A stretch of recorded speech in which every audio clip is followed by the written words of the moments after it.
महायुतीमध्ये वाद होईल असं कुणीही बोललं नाही पाहिजे असं आवाहन असा सल्ला उपमुख्यमंत्री अजित पवार यांनी कार्यकर्त्यांना दिलेला आहे। विकासाच्या मुद्द्यावर कार्यकर्त्यांनी काम करत राहावं। पंतप्रधान मोदींच्या सबका साथ सबका विकास या विचारधारेला साथ द्यावी। युतीचा धर्म पाळणं राष्ट्रवादीच्या कार्यकर्त्यांचा धर्म असल्याचं अजित पवारांनी सांगितलेलं आहे।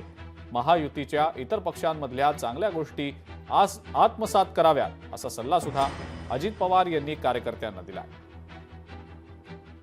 आपण महायुतीमध्ये त्यांच्यासोबत असलो तरी आपण आपली विचारधारा सोडलेली नाहीये।